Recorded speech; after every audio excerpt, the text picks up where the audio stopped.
Colonel Marcus Hayes stood frozen in the doorway of his office, coffee mug halfway to his lips, staring at the woman crouched beside his desk.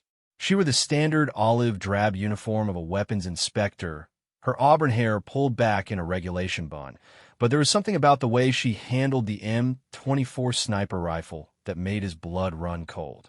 "Where'd that rifle come from?" he managed to say, his voice barely above a whisper. The woman looked up at him with piercing green eyes that seemed to hold decades of secrets despite her relatively young appearance. "That's what I'm trying to figure out, Colonel," she replied, her fingers tracing the serial number etched into the rifle's stock. "This weapon shouldn't exist." Hayes set his mug down carefully on the filing cabinet beside the door, his mind racing. The M24 had been locked in his personal weapons safe just yesterday evening when he'd left the base. The safe required both his fingerprint and a 12-digit code that only he knew. Yet here was Inspector Sarah Chun, examining the rifle as if she'd found it lying casually on his desk. "I'm sorry, Inspector Chun, but I'm going to need you to explain how you got in my office and, more importantly, how you accessed my weapons safe," Hayes said, attempting to regain some authority in the situation. Chun stood slowly, the rifle cradled professionally in her arms. "I didn't access your safe, Colonel. I found this weapon in the base armory during my routine inspection this morning.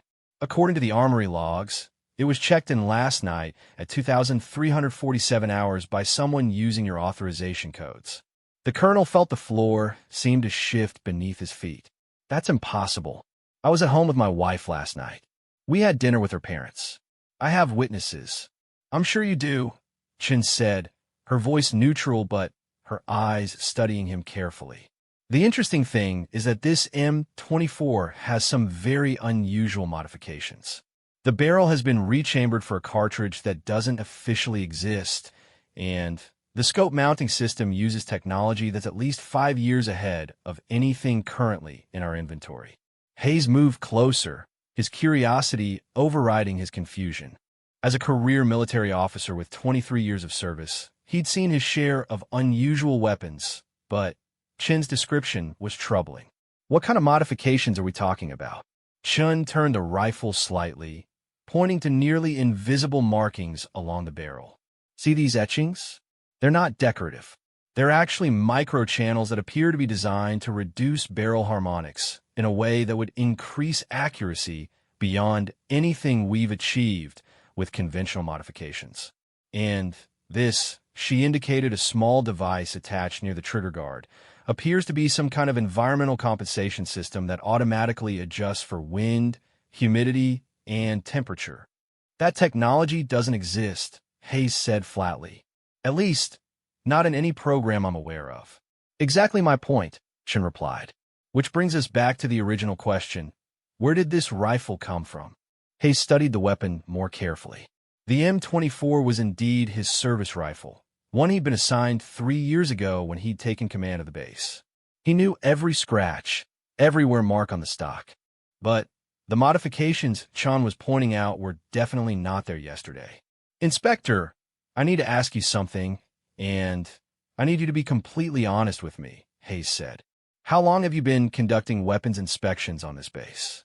Chin's expression didn't change, but Hayes caught a brief flicker of something in her eyes. Uncertainty, perhaps, or recognition. "This is my first inspection here, Colonel. I was transferred from the Pentagon's Special Weapons Division last week." Special Weapons Division? Hayes had never heard of such a unit.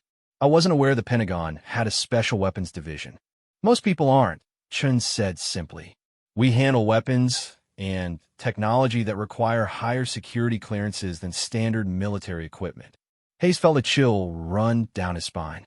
In his years of service, he'd held top-secret clearances and had worked on classified projects, but he'd never encountered anything like what Chun was describing. "What exactly is your clearance level, Inspector?" "Above your need to know, Colonel," Chun replied, but not unkindly. "What I can tell you is that this rifle has characteristics that suggest it may have been exposed to experimental technology that's currently being developed in black budget programs." The colonel sat down heavily in his desk chair, trying to process the information. "Are you suggesting that someone broke into my office, stole my rifle, modified it with experimental technology, and then returned it to the base armory using my authorization codes. That's one possibility, Chin said. Another possibility is that your rifle was replaced with an identical weapon that had already been modified. But why? Hayes asked. What would be the purpose? Chin was quiet for a long moment, her fingers once again tracing the rifle's modifications. Colonel, in the past week, have you noticed anything unusual on the base? Any new personnel, unusual training exercises, or equipment that you weren't briefed on? Hayes thought carefully. The base had been running routine operations, nothing out of the ordinary. But now that Chin mentioned it, there had been a few small things that had seemed slightly off. A delivery truck that had arrived without proper scheduling paperwork. A group of technicians who claimed to be updating communications equipment, but whom he'd never seen before. A training exercise that had been moved to a classified schedule without his direct authorization. There have been a few irregularities, he admitted. Nothing that seemed significant at the time, but now that I think about it, what kind of irregularities? Chin asked, her attention now fully focused on him. Hayes described the incidents he'd remembered, watching as Chin's expression grew more serious with each detail. When he finished, she was quiet for several minutes, apparently weighing her words carefully. Colonel, I need you to understand that what I'm about to tell you is classified at the highest levels, and your life may depend on how carefully you follow my instructions, she said finally. My life. Hayes felt his heart rate increase. Inspector, what exactly is going on here? Chun moved to the office window and peered out at the base courtyard below. 3 weeks ago, a shipment of experimental weapons was stolen from a classified facility. The weapons were prototypes that incorporated technology years ahead of current military capabilities. The theft was an inside job, but we haven't been able to identify who was responsible or where the weapons ended up. And you think some of those weapons ended up here? Hayes asked. I think your base is being used as a testing ground, Chun said, turning back to face him. The modifications on your rifle are consistent with the stolen technology. Someone is conducting unauthorized field tests, probably to evaluate the weapon's performance under operational conditions. Hayes stood up abruptly, anger replacing his confusion. You're telling me that someone has infiltrated my base and is conducting unauthorized weapons testing using my personnel as unwitting test subjects? That's exactly what I'm telling you, Chin said. And based on the sophistication of the operation, whoever is doing this has significant resources and high-level access to military systems. Then, we need to contact Pentagon security immediately, Hayes said, reaching for his secure phone. Chen moved quickly, placing her hand on his arm. Colonel, I need you to stop and think. Whoever is doing this was able to access your personal weapons safe, modify your rifle with experimental technology, and return it to the base armory using your authorization codes.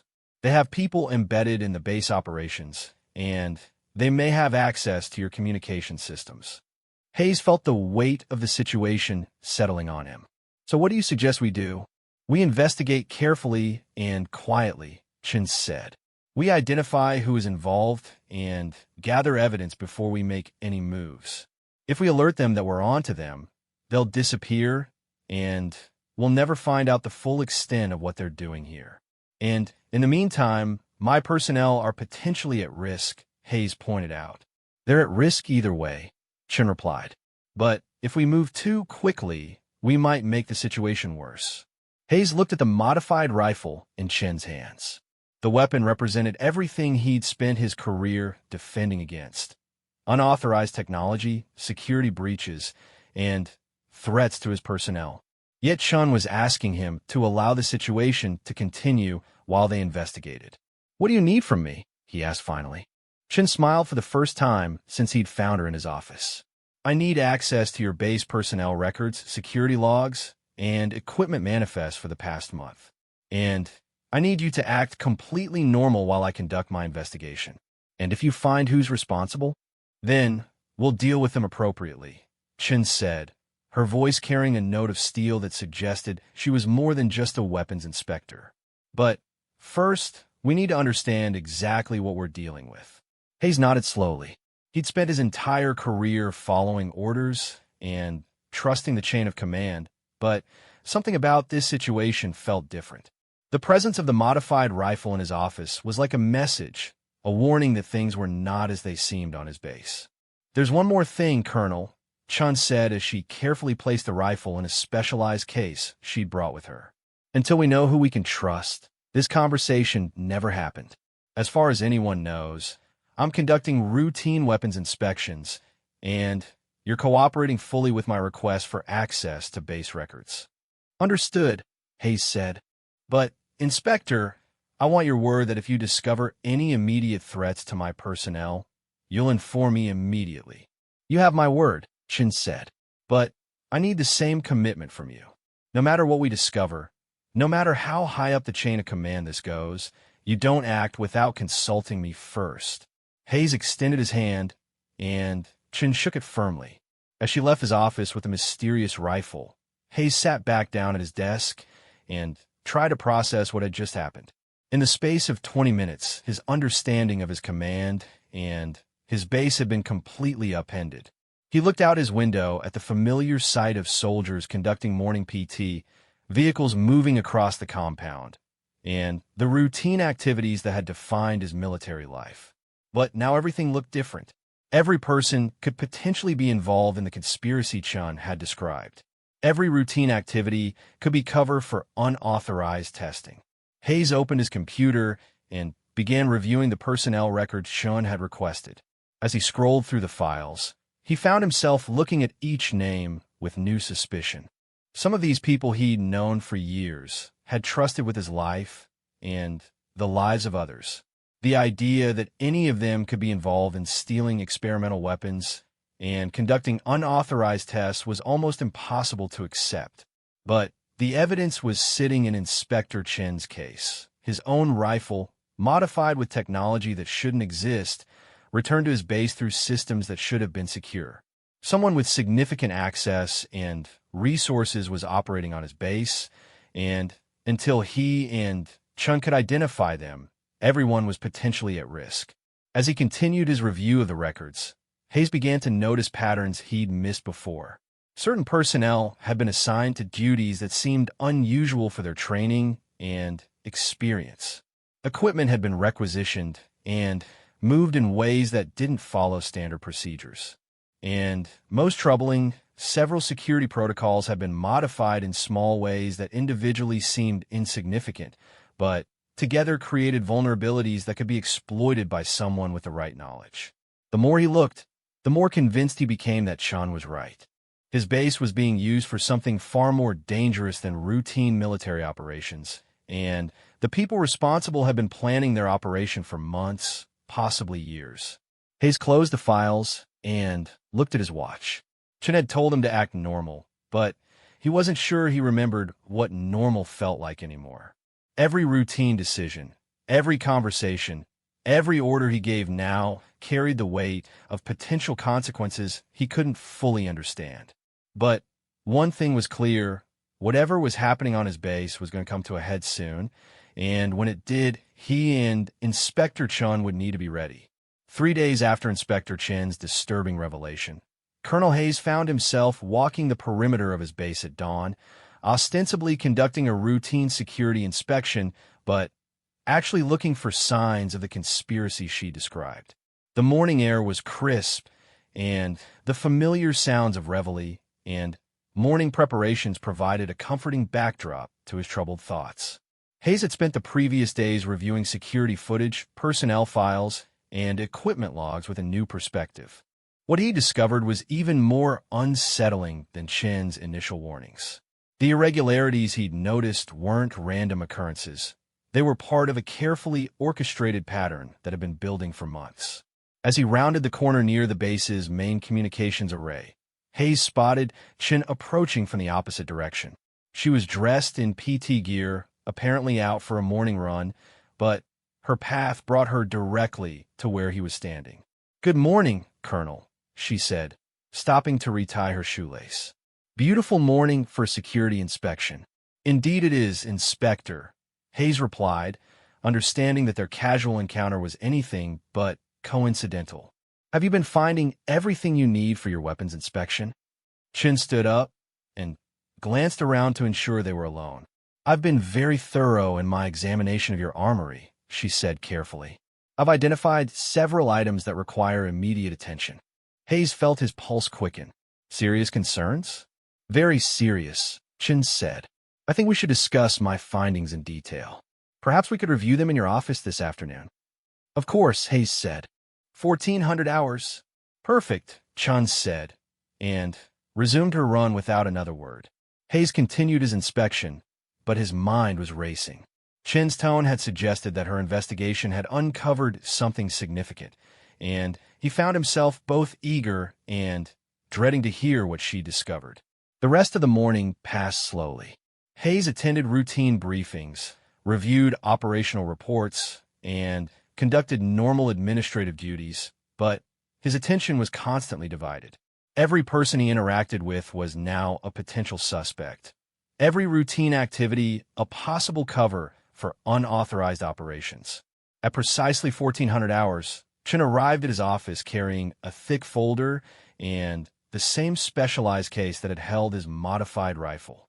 She closed the door behind her and activated a small electronic device that she placed on his desk. Signal jammer, she explained when she saw his questioning look. We can speak freely now. Hayes gestured for her to sit, but Chin remained standing, opening her folder and spreading several photographs across his desk. Colonel, what I'm about to show you is going to be difficult to accept, she began. Over the past 3 days, I've been conducting covert surveillance of your base operations. What I've discovered is a sophisticated weapons testing program that's been operating under the cover of routine military activities for at least 6 months. Hayes looked at the photographs. They showed various areas of his base, but from angles and perspectives he'd never seen before. Some appear to be taken from outside the perimeter, others from elevated positions that shouldn't have been accessible. The first thing I discovered, Chen continued, is that your base has been equipped with additional surveillance systems that don't appear in your official security documentation. Someone has installed high-resolution cameras and monitoring equipment in strategic locations throughout the facility. She pointed to one of the photographs that showed a nearly invisible camera mounted on a communications tower. This equipment is military-grade, but it's not part of your base's standard security package. Someone has been watching and recording activities here for months. He studied the image. The camera was so well concealed that he never would have noticed it during routine inspections. Who has access to the footage from these cameras? That's where it gets interesting, Chun said, pulling out another set of photographs. The cameras are connected to a wireless transmission system that sends the data to a relay station approximately 15 miles south of here. The relay station is hidden in what appears to be a routine telecommunications facility, but it's actually a sophisticated intelligence gathering operation. Run by who? Hayes asked, though he was beginning to suspect the answer would be more complicated than he wanted to hear. Chin pulled out a tablet and showed him a series of satellite images. The facility is registered to a private military contractor called Apex Defense Solutions. On the surface, it's a legitimate company that provides security consulting and equipment testing services to the Department of Defense. But when you dig deeper, the company's funding and management structure becomes much more interesting. Hayes looked at the satellite images, showing a complex of buildings that looked like any other corporate facility. How so? Apex Defense Solutions is funded through a network of shell companies and offshore accounts that ultimately trace back to a group of former military and intelligence officials who left government service over the past 5 years, Chin explained. These individuals had access to information about experimental weapons programs, and they appear to be using that knowledge to develop and test unauthorized weapons systems. Using my base as their testing ground, Hayes said, the full scope of the situation becoming clear. Exactly, Chin confirmed. Your base provides the perfect cover. It's a legitimate military facility with routine weapons training and testing activities. Any unusual activity can be explained as part of normal operations. And because you're not part of their operation, your reactions and those of your personnel provide genuine test data for their weapon systems. Hayes felt a surge of anger at the violation of his command and the endangerment of his personnel. What kind of weapons are they testing? Chin opened her specialized case and removed not just his modified rifle, but 3 other weapons he'd never seen before. These were hidden in various locations around her base. Each one incorporates technology that's years ahead of current military capabilities. She picked up what appeared to be a standard M4 carbine, but with subtle modifications similar to those on his rifle. This weapon has been fitted with a targeting system that uses artificial intelligence to automatically identify and track targets. The system can distinguish between friendly and enemy personnel with an accuracy rate that exceeds human capabilities. Hayes examined the weapon carefully. The modifications were so subtle that they would be nearly impossible to detect during routine inspections. And they've been testing this on my base. During her training exercises, Chun confirmed, I've analyzed the security footage and identified at least 12 instances over the past 3 months where personnel were unknowingly participating in live testing of these weapon systems. The weapons were temporarily substituted for standard equipment during training, then returned to their hiding places after the exercises were completed. My God, Hayes said quietly. They've been using my soldiers as test subjects. Shin nodded grimly. The testing appears to be progressing through increasingly complex scenarios. Initially, they were testing basic targeting and accuracy improvements. But the most recent tests have involved more sophisticated systems that could potentially be used for autonomous engagement of targets. Autonomous engagement? Hayes felt a chill at the implications. Weapons that can select and engage targets without human intervention, Chen explained. If these systems were to malfunction or be programmed incorrectly, the consequences could be catastrophic. Hayes stood up and walked to his window, looking out at the base he'd commanded for 3 years. The idea that his personnel had been unknowingly exposed to experimental weapons systems filled him with both rage and a deep sense of responsibility for their safety. Who on my base is involved? He asked. Chun consulted her tablet. Based on my investigation, there are at least 6 individuals who are actively participating in the operation. They hold positions that give them access to weapons storage, training schedules, and security systems. Most concerning is that one of them is in your senior command staff. Hayes turned back to face her.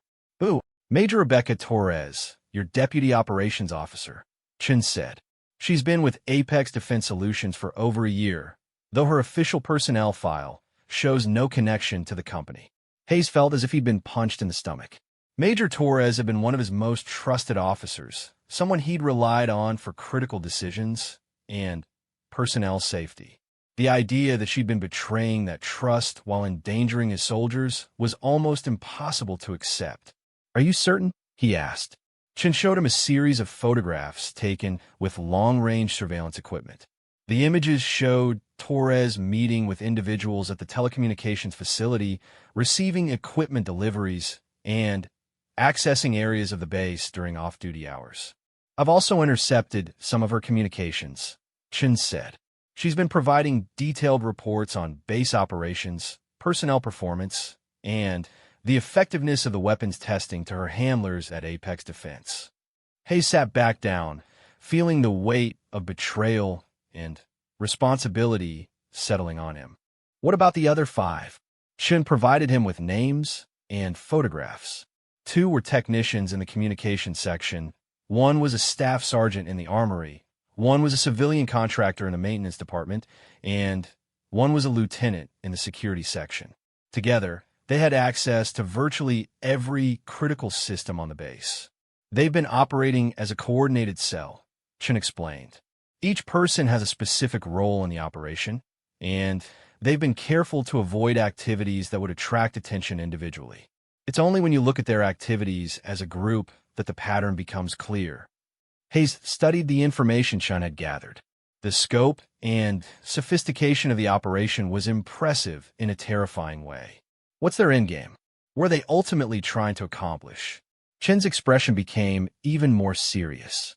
Based on the progression of their testing and the communications I've intercepted, they're preparing for a final demonstration of their weapon systems. Something they're calling Project Validation. What does that mean? I believe they're planning to stage an incident that will allow them to demonstrate the effectiveness of their autonomous weapons systems in a real-world scenario, Chin said. The incident will be designed to look like a legitimate security threat, but it will actually be a controlled demonstration intended to showcase their technology to potential buyers. Hayes felt his blood run cold. Using my base and my personnel? Yes, Chin confirmed. And based on the timeline I've been able to piece together from their communications, Project Validation is scheduled to begin within the next 48 hours. The colonel stood up again, pacing behind his desk as he tried to process the information. In less than 2 days, his base would become the site of a staged incident designed to test experimental weapon systems. His personnel would be unknowingly participating in a demonstration that could result in serious injuries or deaths. We have to stop them, he said finally. Agreed, Chun said. But we need to be very careful about how we proceed. If we move too quickly or alert them to our knowledge of their operation, they could accelerate their timeline or modify their plans in ways that could make the situation even more dangerous. What do you recommend? Chin began gathering the photographs and weapons from his desk. We need to identify the exact nature of Project Validation and neutralize the operation without putting your personnel at additional risk. That means we need to continue our investigation without alerting the conspirators that we're onto them. How much time do we have? Based on the communication patterns I've observed, they're planning to initiate Project Validation tomorrow evening during your scheduled night training exercise, Chin said. That gives us approximately 30 hours to develop and execute a counterstrike. Hayes looked at his watch. 30 hours to save his base and his personnel from becoming unwitting participants in an illegal weapons demonstration. The challenge seemed overwhelming, but he knew he had no choice but to try. What do you need from me? He asked. Chun activated her signal jammer again and pulled out a detailed floor plan of the base. I need you to modify tomorrow's training exercise in subtle ways that will disrupt their plans without alerting them to our intentions. And I need access to your most trusted personnel, people who definitely aren't part of their operation. How can you be sure who to trust? I've been conducting background investigations on all your senior staff, Chun said. There are several individuals whose service records and personal histories make it virtually impossible that they're involved with Apex Defense Solutions. She handed him a list of names. Hayes recognized them all as soldiers and officers he'd worked with closely and trusted implicitly. These people need to be briefed on the situation and prepare to act when the time comes, Chun continued. But we need to be extremely careful about how and when we approach them. Hayes studied the list. The names represented some of his best and most experienced personnel, people he knew he could count on in a crisis. When do we brief them? Tonight, after normal duty hours, Chun said. We'll need to bring them in individually and ensure they understand the critical nature of operational security. And then? Chin smiled grimly. Then, we turn Project Validation into a validation of our own. We're going to give Apex Defense Solutions and their client a demonstration they'll never forget. The next evening arrived with an unseasonable chill that seemed to match the tension Colonel Hayes felt as he watched his personnel prepare for what they believed was a routine night training exercise. The soldiers moved with practiced efficiency, checking equipment and reviewing objectives, completely unaware that they were about to become participants in the most dangerous operation Hayes had ever commanded. Inspector Chun had spent the day making final preparations for their counterstrike against Apex Defense Solutions. Working with the trusted personnel Hayes had identified, they had developed a plan that would expose the conspiracy while protecting the unwitting soldiers who would otherwise become victims of Project Validation. Hayes stood in the base operations center, watching multiple screens that displayed feed from security cameras throughout the facility. Chin had modified some of the unauthorized surveillance equipment they'd discovered, turning Apex Defense's own monitoring systems against them. For the first time in days, Hayes felt like he had some control over the situation developing on his base. "Colonel, we're ready to begin," announced Sergeant First Class Maria Santos, one of the trusted personnel Chun had briefed. Santos had 22 years of experience and a reputation for unflappable competence under pressure. When Chun had explained the situation to her, Santos had listened carefully, asked pointed questions, and immediately began developing tactical solutions. "All teams are in position?" Hayes asked. "Yes, sir," Santos confirmed. "Team Alpha is monitoring Major Torres and her associates. Team Bravo is standing by to secure the unauthorized weapons caches. Team Charlie is prepared to intercept any communications between the base and the Apex Defense Facility." Hayes nodded. Over the past 24 hours, Chun and his trusted personnel had identified the locations of all 6 Apex Defense operatives on the base, cataloged their unauthorized equipment, and prepared to neutralize their operation at precisely the moment when project validation was scheduled to begin. "Inspector Chun, what's the status of our external surveillance?" Hayes asked. Chun looked up from a bank of monitors that displayed views of the area surrounding the base. "I count 12 vehicles positioned at observation points around the perimeter. Based on the equipment signatures we're detecting, at least 6 of them contain representatives from potential buyers for Apex Defense's weapons systems. They're here to watch the demonstration," Hayes said. "Exactly," Chun confirmed. "They expect to see a staged security incident that will showcase the autonomous targeting and engagement capabilities of the modified weapon systems. Instead, they're going to witness the complete exposure and shutdown of the entire operation." Hayes studied the deployment of vehicles around his base. The presence of potential buyers for illegal weapons systems on American soil represented a serious national security threat that extended far beyond the immediate danger to his personnel. "Are we coordinating with federal authorities?" he asked. Chin's expression became carefully neutral. "Colonel, I need to tell you something about my actual assignment here. I'm not just a weapons inspector from the Pentagon. I'm part of a joint task force that's been tracking Apex Defense Solutions for the past year. Tonight's operation has been planned at the highest levels of government." Hayes felt a moment of vertigo as his understanding of the situation shifted once again. "Your federal law enforcement?" "Defense Intelligence Agency," Chun clarified. "The weapons inspection cover allowed me to access your base and gather evidence without alerting the Apex operatives that we were onto them. But tonight we have backup standing by to make arrests and seize evidence." Before Hayes could respond, Sergeant Santos's voice crackled through the communication system. "Colonel, we have movement from Major Torres. She's heading toward Building C with a tactical bag." Hayes looked at the monitor showing the feed from a camera near Building C, which housed the base's primary weapons storage facility. Major Torres was indeed approaching the building, but her movements were careful and deliberate rather than routine. "She's retrieving the modified weapons for tonight's operation," Chun said. "This is it, Colonel. Project validation is beginning." Hayes activated the base-wide communication system. "All personnel, this is Colonel Hayes. We are initiating Security Condition Bravo, effective immediately. All units report to your designated positions and await further orders."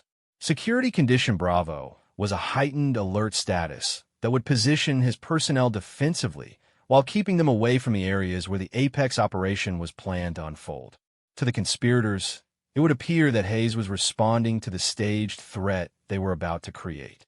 "Team Alpha, move to intercept Major Torres," Hayes ordered. "Do not engage unless she presents an immediate threat to personnel." On the monitor, Hayes watched as Santos and 2 other soldiers approached Building C from different directions. Their movements were professional and coordinated, designed to contain Torres without alerting her to their true purpose. "Colonel, we're detecting increased communication activity between the base and the Apex facility," reported Staff Sergeant Kevin Park from the Communications Monitoring Station. "They're coordinating the initiation of their operation. Team Charlie, are you ready to jam their communications?" Hayes asked. "Standing by, sir," came the response from Master Sergeant Linda Rodriguez. We can cut their external communications without affecting our own systems. Hayes turned to Chun. What exactly should we expect from their staged threat? Based on the communications we've intercepted, they're planning to simulate a breach of the base perimeter by unknown hostiles, Chun explained. The modified weapons systems will be used to automatically detect and engage the simulated threats, demonstrating their effectiveness to the potential buyers. But the threats won't actually be simulated, Hayes realized. They'll use real people. Probably contractors who don't know the weapons systems are live, Chun confirmed. The autonomous targeting systems will engage real targets with real ammunition, but the targets won't know they're in actual danger. Hayes felt a surge of anger at the callousness of the plan. The Apex conspirators were willing to risk innocent lives to demonstrate their illegal weapons to potential buyers. Team Alpha, what's Major Torres' status? He asked. Santos's voice came through clearly. She's entered Building C and is accessing the weapons storage area. We have eyes on her location, and she appears to be retrieving several modified rifles. Let her complete the retrieval, Hayes ordered. We need to catch them in the act of deploying the weapons before we move. Hayes knew that allowing Torres to arm herself and her associates was risky, but they needed clear evidence of the conspiracy in action before they could make arrests that would stand up in federal court. Colonel, I'm detecting movement from the external observation posts, Chin reported. Several vehicles are repositioning to get better views of the base perimeter. The buyers are getting ready for the show. Hayes watched the external monitors as vehicles moved to elevated positions around the base. The coordination suggested that project validation was a significant event that Apex Defense had been promoting to potential clients for some time. Team Bravo, are you in position to secure the remaining weapons caches? Hayes asked. Affirmative, sir, replied Chief Warrant Officer James Mitchell. We've identified 4 additional locations where modified weapons are stored. We can secure all of them simultaneously on your order. Hayes looked at the tactical display showing the positions of his teams, the Apex operatives, and the external observers. Everything was coming together for a confrontation that would determine not just the fate of his base, but potentially the security of experimental weapons technology that could change the nature of modern warfare. Inspector Chun, is your backup ready to move? Chin spoke quietly into a radio headset that Hayes hadn't noticed before. After a brief conversation, she turned to him.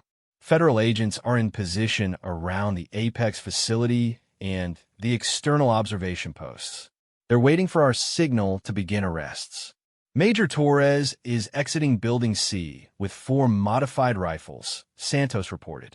She's moving toward the motor pool area. Hayes switched to a camera view of the motor pool and saw Torres loading the weapons into a military vehicle. Her movements were efficient and purposeful, suggesting she'd rehearsed this procedure many times. She's distributing the weapons to her associates, Chin observed. Once they're armed and in position, they'll initiate the staged attack that will trigger the autonomous engagement protocols. Hayes made his decision. All teams, execute containment protocol. Team Alpha, detain Major Torres immediately. Team Bravo, secure all weapons caches. Team Charlie, jam all external communications. The base suddenly erupted into coordinated activity as Hayes' trusted personnel moved to neutralize the Apex operation. On the monitors, Hayes watched Santos and her team surround Torres at the motor pool, while other teams moved swiftly to secure the hidden weapons caches around the base. Major Torres, you're under arrest, Santos announced clearly. Step away from the vehicle and place your hands where we can see them. Torres looked shocked for a moment, then reached for one of the modified rifles in the vehicle. But Santos and her team were ready, quickly disarming and restraining her before she could access the weapon. Team Bravo reports all weapons caches are secure, Mitchell announced. We've recovered 16 modified weapons and several cases of experimental ammunition. Communications jamming is active, Rodriguez reported. All external communications from the base are blocked. Hayes felt a surge of satisfaction as his teams systematically dismantled the Apex operation. But he knew the night wasn't over yet. "Inspector Chun, it's time to call in your backup," he said. Chun spoke in her radio again, and within minutes Hayes could see vehicles moving toward the external observation posts on his monitors. The federal agents were moving to arrest the potential buyers and gather evidence of the illegal weapons sale. "Colonel, we're receiving a transmission from the Apex facility," Park reported. "They're trying to contact Major Torres about the status of project validation." "Let them wonder," Hayes said. "The longer they remain unaware that their operation has been compromised, the more evidence the federal agents can gather." Over the next hour, Hayes watched as the coordinated operation unfolded on multiple fronts. His teams had successfully captured all 6 Apex operatives on the base and secured their unauthorized equipment. Chin's federal backup had arrested the potential buyers at the observation posts and was moving on the Apex facility itself. "Colonel, we have a problem," Santos reported suddenly. "Major Torres is demanding to speak with you. She says she has information about additional operations that we need to know about immediately." Hayes looked at Chun, who nodded. "We should hear what she has to say. If there are other bases being used for unauthorized testing, we need to know about them." Hayes and Chun made their way to the secure holding area where Torres was being detained. The major looked defiant, but also concerned, suggesting that the complete failure of project validation had surprised her.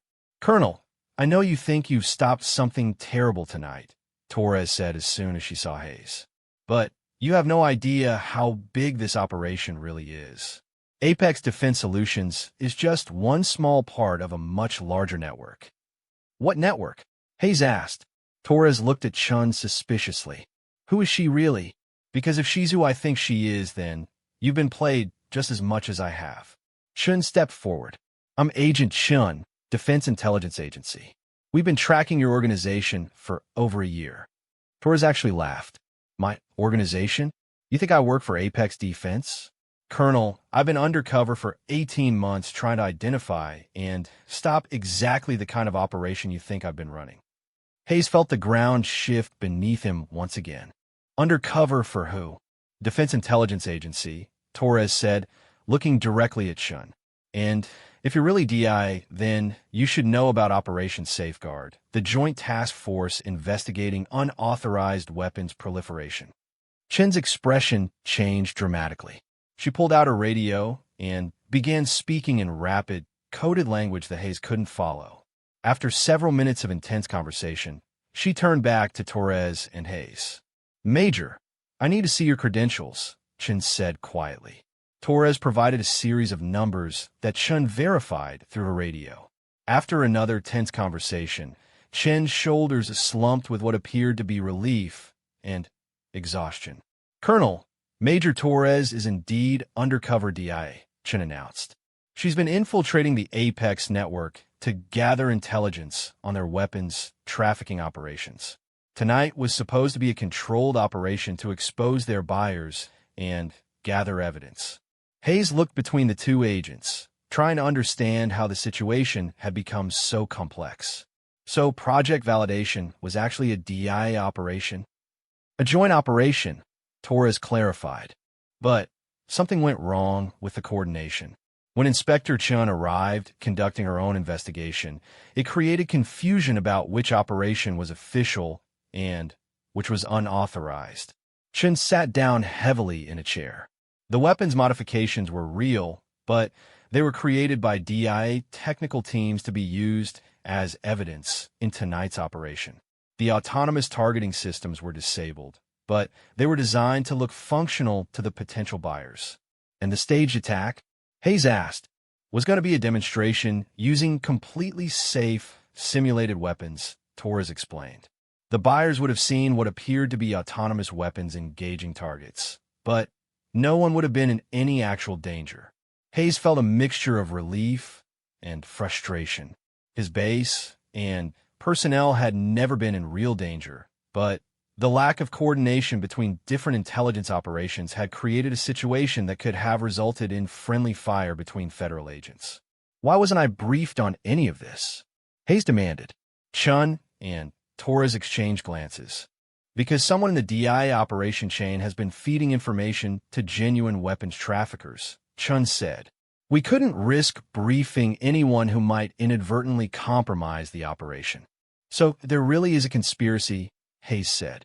Yes, Torres confirmed. But it's not Apex Defense Solutions. They're a legitimate DIA front operation. The real conspiracy involves someone with access to our intelligence operations who's been selling information and technology to foreign buyers. Hayes walked to the window and looked out at his base, which had returned to normal operations as his teams stood down from their alert status. And tonight's operation was designed to identify the source of the leak? Exactly, Chin said. By monitoring who had access to information about project validation and tracking any unauthorized communications or activities, we hope to identify the source of the security breach. Did it work? Hayes asked. Torres smiled for the first time since her arrest. Oh yes, it worked perfectly. While you were coordinating your operation to stop what you thought was project validation, we were monitoring all communications from a base. We identified 3 individuals who transmitted detailed information about tonight's activities to unauthorized recipients. Who? Chun consulted her tablet. 2 civilians in your communications section and 1 officer in your intelligence section. They've been selling classified information about weapons programs to foreign intelligence services for over 2 years.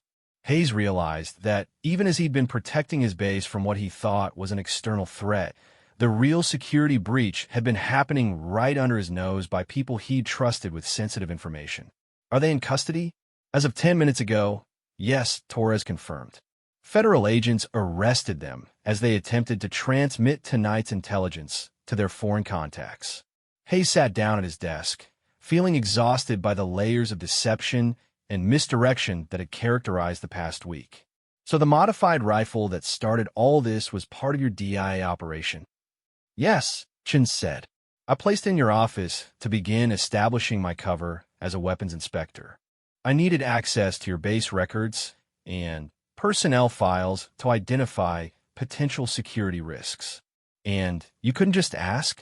Torres answered. Because we suspected that someone with high-level access was involved in the security breach. We couldn't risk requesting information through normal channels. Hayes looked at the 2 agents who had turned his understanding of command and security completely upside down over the course of a week. Is this how intelligence operations normally work? Chun and Torres both laughed. No, Chun said. This was particularly complicated because we had multiple operations running simultaneously without proper coordination. Usually, intelligence work is much more boring. I'll take boring, Hayes said. From now on, I want to be briefed on any intelligence operations involving my base, no matter how classified they might be. You'll have that briefing tomorrow morning, Torres promised, along with a complete debriefing on everything that's happened here and new security protocols to prevent this kind of confusion in the future. Hayes stood up and extended his hand to both agents. Inspector Chun, Major Torres, thank you for your service. And next time you need to conduct an intelligence operation on my base, please consider actually reading me into the operation from the beginning. Agreed, Chun said, shaking his hand. And, Colonel, your quick thinking and the professionalism of your personnel probably prevented a much more serious security breach tonight. As the 2 agents left his office to begin their post-operation reports, he sat back down and tried to process everything that had happened. In the space of a week, he discovered a conspiracy, identified security breaches, participated in a counterintelligence operation, and learned that sometimes protecting his base and personnel required accepting that he didn't have all the information about what was happening around him. He picked up his phone to call his wife and tell her he'd be late coming home again, but that tonight at least he knew why. As he dialed, Hayes looked out at his base one more time. Everything looked normal and peaceful, but he knew that he'd never again take the apparent simplicity of routine military operations for granted. The modified rifle that had started everything was probably already on its way to a DIA laboratory for analysis and documentation. But the questions it had raised about trust, security, and the complexity of modern military operations would stay with Hayes for the rest of his career. Sometimes, he reflected, the most dangerous threats were the ones you couldn't see coming, and the most important victories were the ones that prevented disasters rather than responding to them. Tonight, his base and personnel were safe, genuine security threats had been identified and neutralized, and a complex intelligence operation had achieved its objectives. But tomorrow, there would be new challenges, new threats, and new questions about where that rifle came from and what it represented about the evolving nature of military service in an increasingly complex world.